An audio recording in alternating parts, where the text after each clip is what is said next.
Shalom peuple de Dieu, Balandia émission de la Gloire Ministry, Tika ete Nzambi Alola Apambola Bino. C'est bel et bien moi votre humble frère, le frère Jonathan Kiyani, l'un des prédicateurs Nakatia ministère Temps de la Gloire. J'aimerais qu'on puisse prier avant la prédication de ce matin. Tendre Père, nous te rendons grâce, toi que le maître des temps et de toutes circonstances. Merci pour la grâce que tu m'as faite d'être encore debout pour prêcher la bonne nouvelle.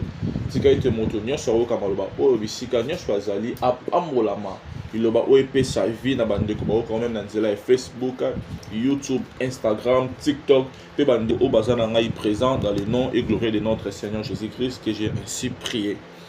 Amen. Merci une fois de plus. Tolobaki tolobaki mot très important, les portes spirituelles.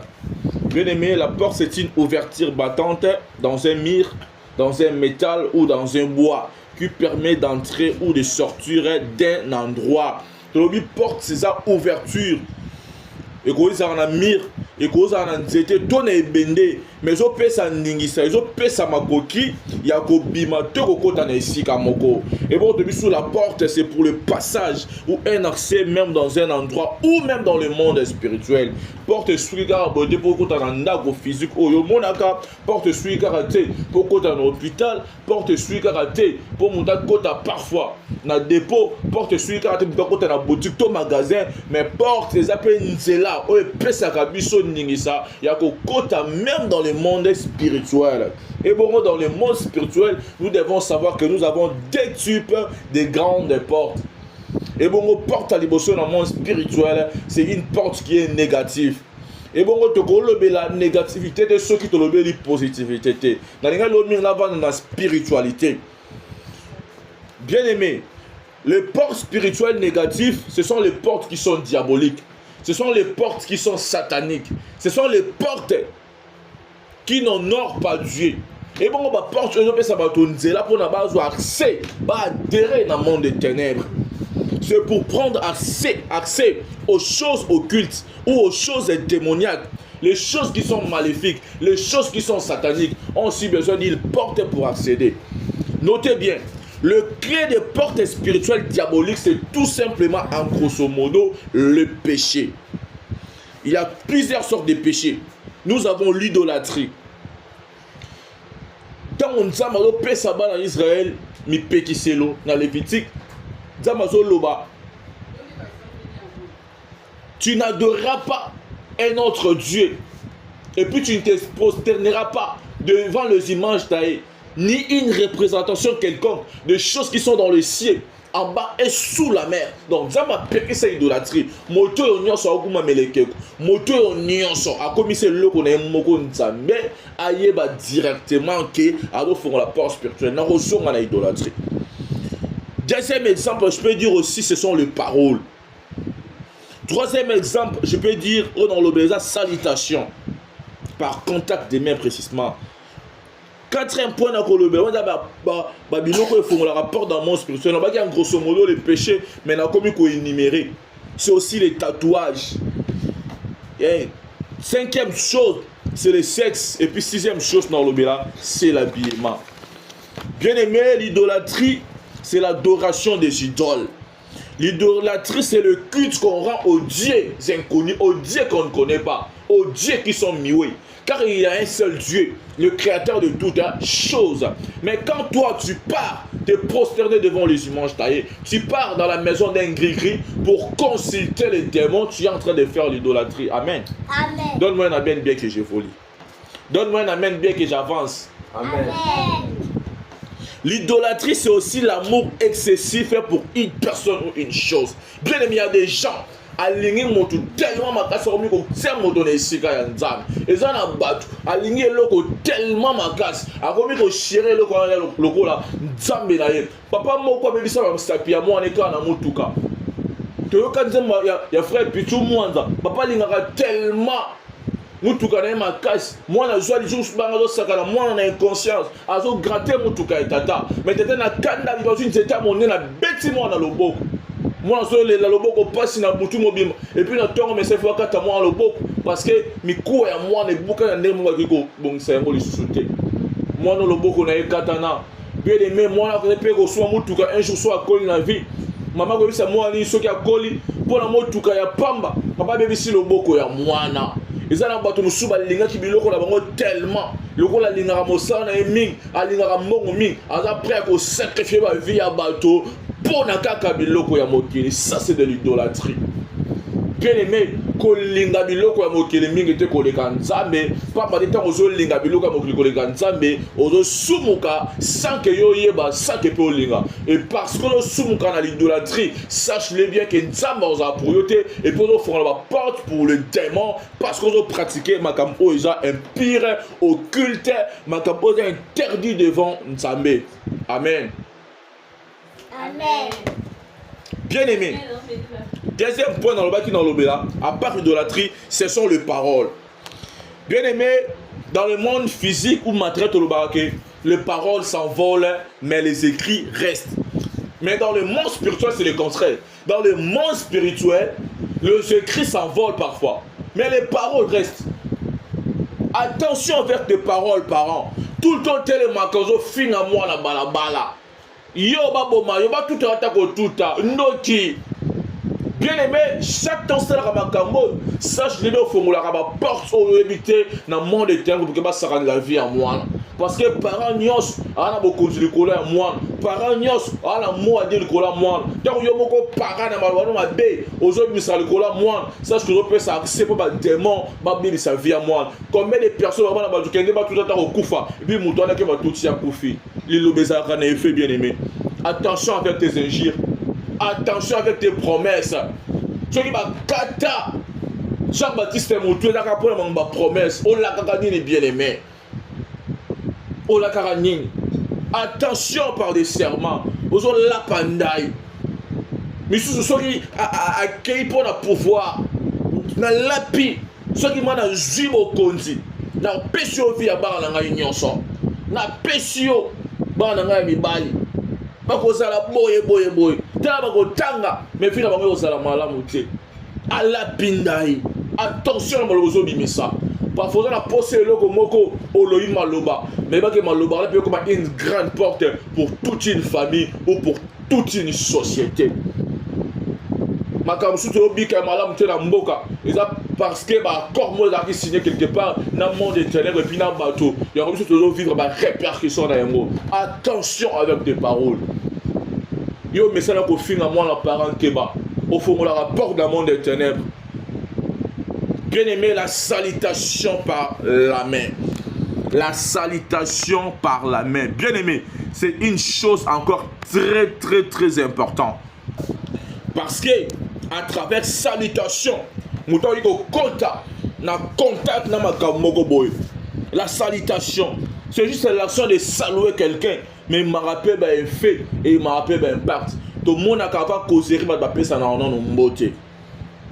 Sur le texte, dans Luc, chapitre 1, verset 40 à 41, que Marie a continué à Zacharie.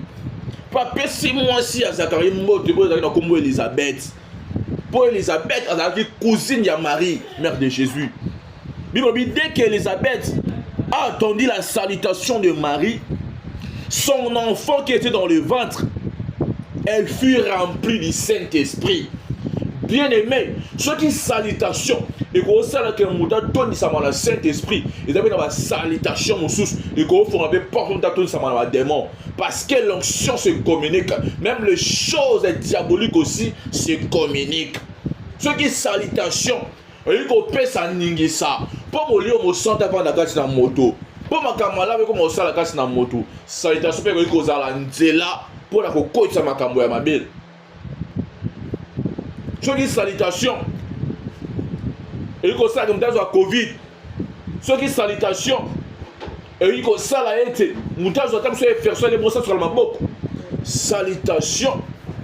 Et il y a ça la paix que moutage quand on a contact dans le monde des ténèbres. Attention. Parce que nous sommes salués on dit c'est là té. Au PC moto qui na buto l'autre ndota mabe. Au PC moto OK au beli. Au PC moto mabe comme Elio. Au PC moto parfois peu au koufi. Parce que dans le monde spirituel, ils sont tout au pesarandeng de mon côté. Et bon, au point, sinon, le bela, c'est les tatouages. Bien aimé, tatouage, c'est l'action de tatouer le dessin qu'on fait sur la peau. Bien aimé, il y a des tatouages et tatouages. Chaque nom a une signification. Maintenant, certains gens ont une signification comme ma bête ici. Or que dans le dessin, il y a un esprit qui est derrière chaque dessin. Maintenant, ils ont un dessin moussous et puis ça a accès quand on a contact dans le monde spirituel et qu'on est dans le mal, tout dans le bien. Ça dépend. Il y a une loco au monde.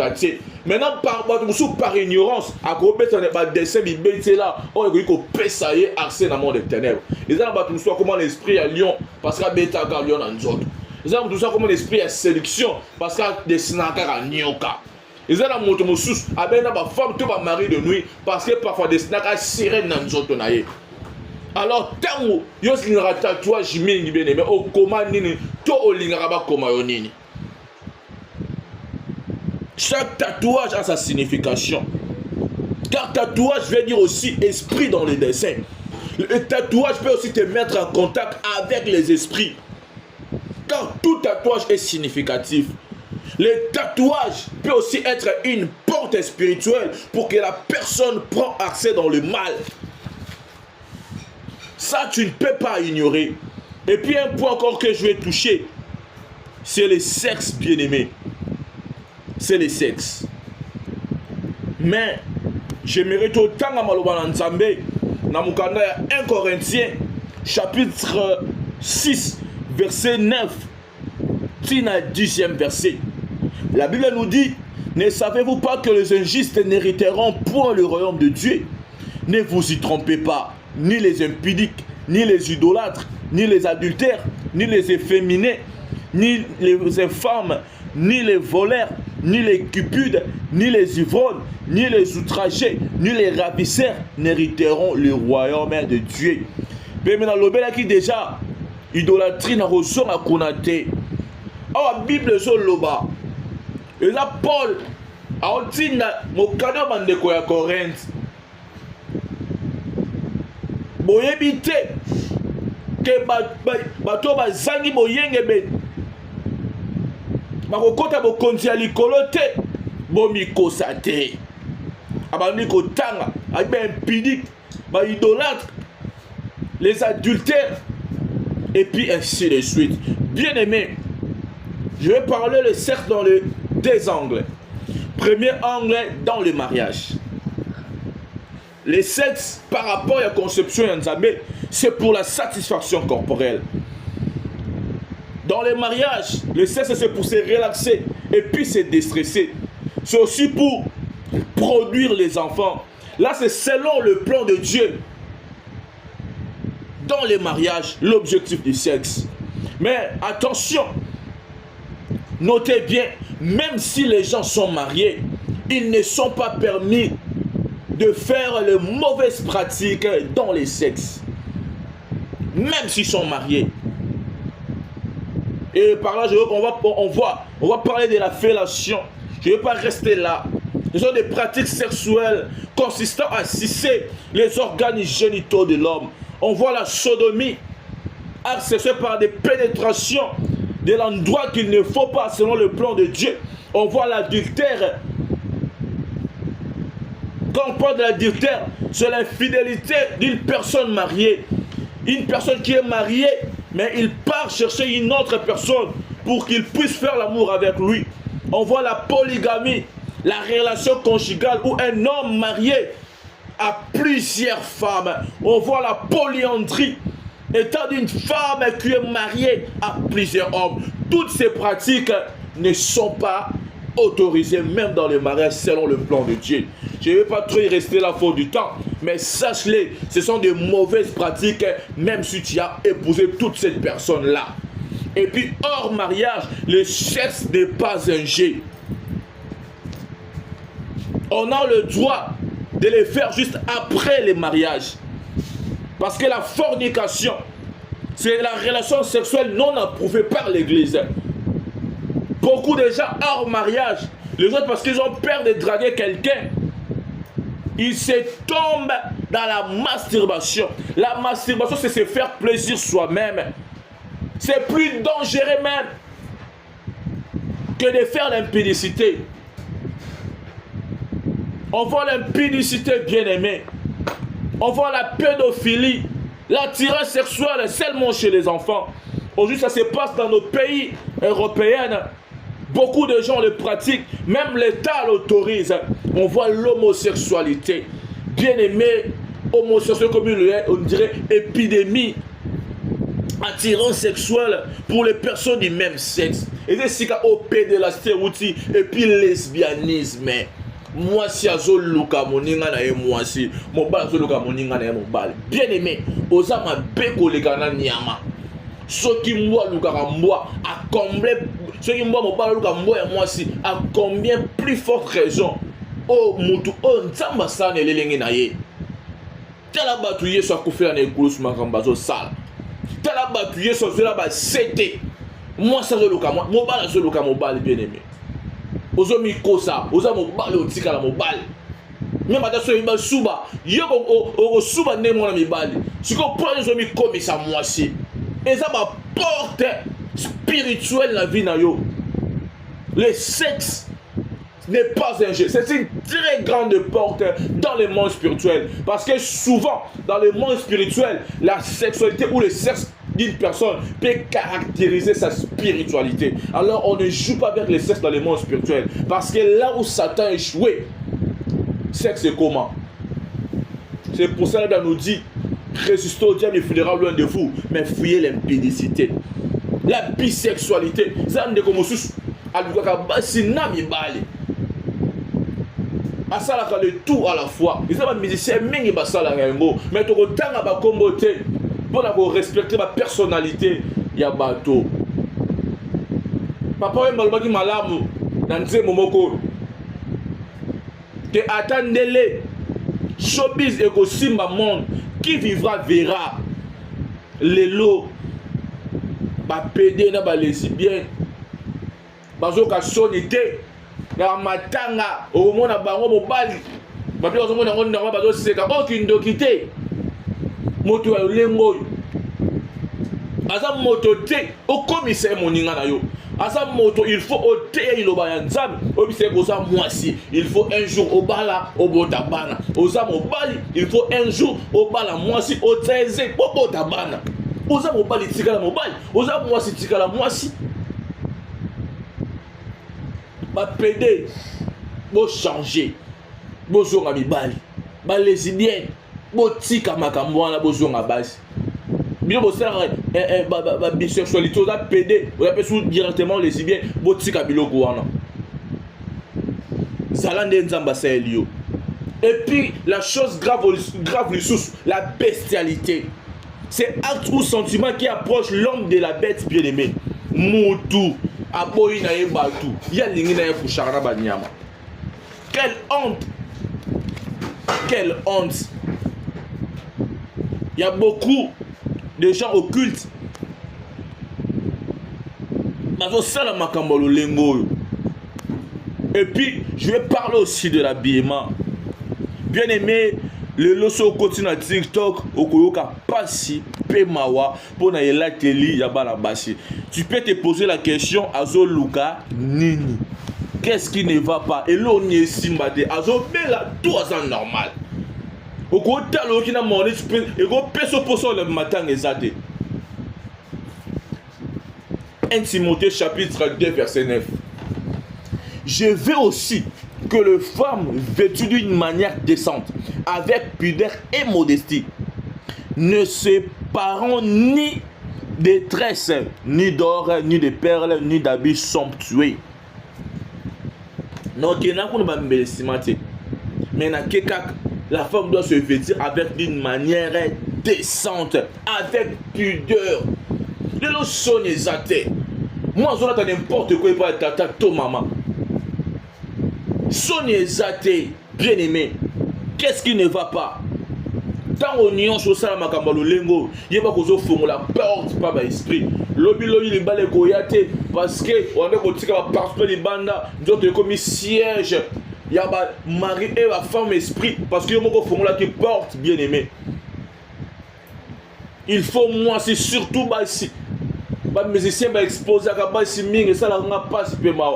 Il y a un bas sur il faut encourager pas sur il faut encourager au moins il y a là c'est bien moi je moi si moi le moi mon qui il soit pas le cambo et c'est le comme la montée avec toutes ces choses beaucoup de vies sont détruites ba vie ba siming et baby à cause ya biema ba comme ils possèdent un esprit impur et puis ben le fait que les esprits impurs se transmettent les amis ba les besoin qu'on entend le sexe parce que sexe faisait une grande porte. Attention,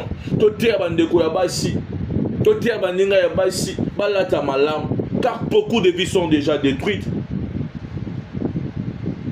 Car ces choses ouvrent grandement les portes spirituelles qui sont sataniques. Nous avons besoin de la solution. Nous avons besoin d'une bonne porte dans nos vies. Nous avons besoin des portes qui vont nous amener à la gloire. Et cette porte-là, c'est Jésus-Christ de Nazareth.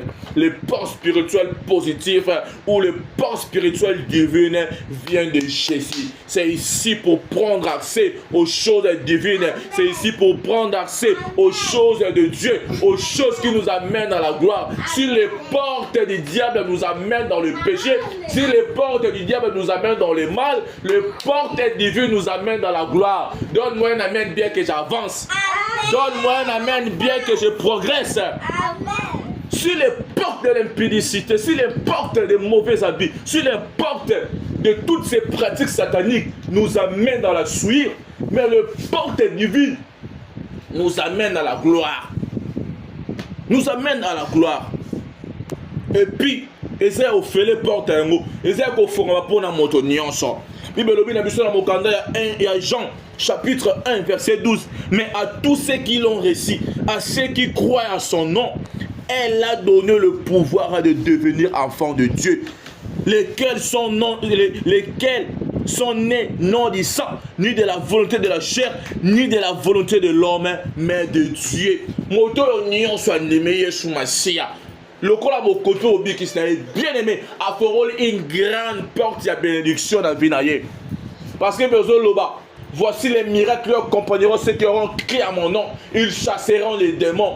Même s'ils buvent des breuvages mortels. Et que ça la bango est le côté. Ceux qui viennent là-bas m'appellent ma femme de nuit. Ton mari de nuit. Ceux qui ont pédicité. Et ma calibabé dans la vie à moto. Ceux qui m'ont l'obéi à ma bé. Et ma calchette. Ma limitation. Ma souffrance. Ma camalo lengue dans le lengue. La vie à moto bien aimé. Ceux qui m'ont salutation. Et ma bé dans la vie à yo. Ceux qui idolâtrent au praticable et moi ma kamboya kanda contre yo parce que nzamba se pera na ngote bien aimé ceux qui certes au tatouage et moi ma kamboya lo lenge bon nzamba se pera ki na ngote il y a une solution il y a un moyen au bikabola mo ya nzamba qui porte nzamba et ça la ouverte dans ta vie c'est d'abord donner ta vie à Jésus-Christ de Nazareth.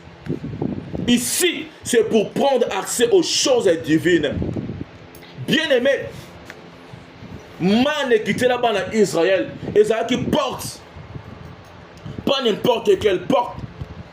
Le ciel était ouvert pour servir en Israël de quoi à manger.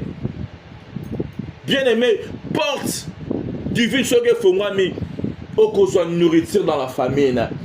Elisa soye sa roi, et puis c'est car lobby, tous les habitants à Kolia. Non, c'est pas d'autant un passage haut. Dans le livre, il y a 2 Rois, chapitre 7, verset 1 à 7. Maintenant, dans le premier verset, dans le deuxième verset, dans le troisième verset, nous allons expliquer. 2 Rois, chapitre 7, verset 1 jusqu'à 3. Élisée dit, écoutez la parole de l'Éternel. Ainsi parle l'Éternel. Demain à cette heure, on aura une mesure de fleurs de farine pour un cycle, 2 mesures d'orge pour un cycle, à la porte de Samarie. L'officier sur la main duquel s'appuyait le roi répondit à l'homme de Dieu, quand l'Éternel ferait de fenêtres au ciel, pareille chose arriverait-elle? Et Élisée dit, tu les verras de tes yeux, mais tu n'en mangeras point.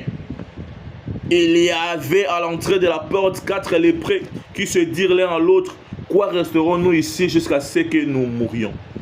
Tozongi na verset 11. Le garde à la porte crièrent et ils transmirent ces rapports à l'intérieur de la maison du roi. Le roi se leva de nuit et il dit à ses serviteurs, je vais vous communiquer ce que nous font les Syriens. Comme ils savaient que nous sommes affamés, ils ont quitté les camps pour se cacher dans les champs et ils sont dit quand ils sortiront de la ville, nous les saisirons vivants et nous entrerons dans la ville. Bien-aimé, eza maloba na Nzambe.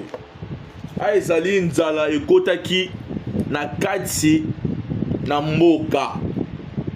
Ebongo tango nzala ekoti na mboka, nzala ngo eumelaki tamolai parce que y a une différence entre faim na famille, faim ozala na nzala mais après un temps ozwa bilo ya kolia, tandis que famine eza nzala oyo ya makasi oyo ata biloko ya kolia eza te boyebi mpasi bokozwela yango te. Nzala oyo elekaki vraiment makasi mpe bato bakomaki meme kolia na bana na batour parce que nzala elekaki makasi. Élisée azwi maloba alobi abi boyoka ezali koloba na part ya nkolo mais officier ezalaki na loboko oyo roi yekamaka na lolendo abi ata nzambe afongoli bafenetre na losi makambo ekoki kosalama. Donc entre guillemets ndeko ataki tembe na maloba ya Élisée azalaki mosala nzambe oyo alobaki na part ya nzambe. Alors attention na maloba baserviteur na nzambe parce que eza maloba oyo ezalaka na befe. La Bible nous dit Dieu accomplit le parole de ce serviteur pour l'accomplir.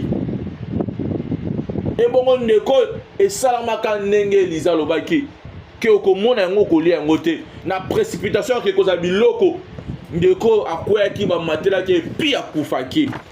Nzambe afongoli fenêtre na l'eau la bien-aimée. Sika ete nzambe localiser moto moko na esika moko azolandanga. Sika te moto moko aza connecté. Nzambe localiser yo. Ata nzambe afongola porte nyonso te. Ata fenêtre apo mobika gloire nzambe. So ozalaki na problème de solution. So ozalaki na likambo oyo umeli tamolai likambo wana esila. So oza mosala zwa mosala. So oza libala zwa libala. So oza kobota zwa kobota. So oza maladi zwa guérison. Nzambe la localiser yo. Ata fenêtre à pam, ata porte te pour que bobi kamone na nzambe pe otato la yango. Nzambe na biso apesa ka victoire na ba combat nyonso. Ce qui porte nzambe fongami na ba moyo na yo, okoki jamais ko échouer na combat. Parce que nous ne combattons pas pour la victoire, mais nous combattons avec la victoire parce que Jésus-Christ est à nous. Une fois la porte de Dieu est ouverte dans ta vie, tu vas détruire les œuvres du diable. La Bible nous dit, je vous ai donné le pouvoir de marcher sur les serpents, les scorpions et sur toute puissance de l'ennemi et rien ne pourra vous nuire. Voici la clé à grosso modo. Accepter Christ comme Seigneur et Sauveur. Une repentance sincère qui vient de tout ton cœur. Et ça ne suffit pas là. Le processus continue, une vie de sanctification, une vie de sacrifice. C'est la porte pour voir la gloire de Dieu. Parce que chaque fois que tu te sacrifies pour l'œuvre du Seigneur, tu te sacrifies pour les autres, tu te sacrifies pour les veuves, tu te sacrifies pour les orphelins. Dieu va ouvrir des portes favorables à ta faveur. Et tu vas vivre la grâce de Dieu, que les gens veulent ou pas. Une vie aussi de prière. Bien, mais celui qui est capable de prier, capable de tout. Nzambe, alakisa ki biso ndenge ko sambela na tina parce que libonde les amotu ya mingi. Libonde les fongola ba porte zaki ya okangama. Tika des portes zaki ya okangama na vie na yefonga au nom de Jésus. Tika des portes bakanga banda longtemps na maloba ya bato efongwa ba. Tika des portes se kangama banda longtemps na misala ya mabe efongwa ma. Tika des portes nyonso au monde éternel ba yo ka bakanga la vie na yo efongwa ma. C'est aussi une vie de foi. La foi est une ferme assurance des choses qu'on espère, une démonstration de celles qu'on ne voit pas. Moi, sur le porte, il y a ma guérison qui est au fond de la vie, mais une fois, à ce que la maille, hémorragie oyo esilaki tika ete porte nyonso bafongola ya mpasi na vie na yo kobanda lelo ekangama porte nyonso bafongola ya souffrance ya kolela ya minyoko ya kozanga ya kokelela ya maladi ya konyokama bisika nyonso ozali ekangama. Yango ezalaki prédication na biso ya mokolo na lelo yo onono ndimi Yesu Masiya te ndima Yesu Masiya pour que baporte nyonso ya mabe na vie na yo ekangama po porte ezalaka na kokota na kobima kokangama mpe kofongola makambo nyonso ya mabe libonde na nga ezali babikuke na yango ekangama mpe kangama mpo na libela ebo makambo ya malamu